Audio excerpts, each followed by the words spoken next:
La compile de l'actu sur Skyrock. La compile de l'actu, c'est parti avec des coureurs qui se sont retrouvés malgré eux à la une de l'actu. On va finir Numéro 3. au Mans, le pays des 24 heures et de la rillette. Ouais, oui, il y a un jogger qui a braqué avec un pistolet. Deux mecs qui s'étaient moqués de lui pendant son footing matinal. Bon, ils l'ont chambré. Vas-y, cours plus vite là. Une petite phrase qui n'a pas du tout été du goût du sportif qui est parti chez lui à ramener un pistolet. Voilà, chercher un pistolet. Ah oui, donc lui, ça va pas fort. Ouais. Non, revenu à l'endroit où il s'était fait alpaguer, il a tiré en l'air en leur disant « C'est à vous de courir maintenant !»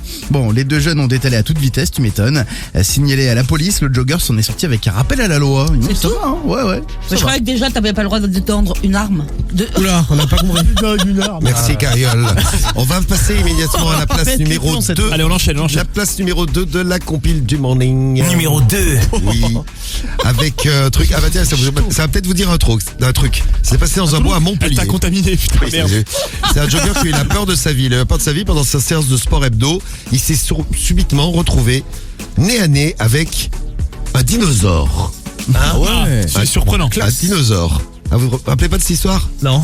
Il s'agissait de Rémi Gaillard, le youtubeur. Ah oui. Rémi Gaillard qui était déguisé en dinosaure, il s'est mis à lui courir après, le mec a eu peur.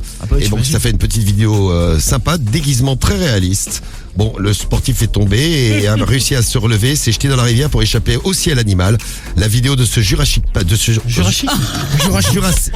prank à retrouver sur les réseaux chez Rémi Gaillard. Et à la place numéro 1. Numéro 1. Direction le 71 dans la commune de Chagny où une femme qui était inquiète que son mari ne rentre pas de sa course à pied au bout de 2 heures a signalé sa disparition. Donc elle a appelé la police. L'histoire a été prise au sérieux. Il pourrait avoir fait un malaise, c'est vrai. Donc d'importants moyens ont été déployés. Il y avait une trentaine de policiers, de gendarmes, des chiens, un hélicoptère, bref, toute la cavalcade. Et après plusieurs heures de recherche... Oui, cavalerie. Cavalcade. Ouais, cavalerie. Et après plusieurs heures de recherche, l'homme a finalement été retrouvé. Non mais laisse. À son taf, voilà, chose qu'il ne fait pas habituellement le samedi. Bon, un petit problème de communication dans le couple qui aurait pu coûter très très cher, mais l'État a accepté de prendre en charge les frais du dispositif de recherche qui ont donc été déployés pour rien. Donc sympa de la part de l'État. Merci Rémi pour cette compile, la compile de l'actu.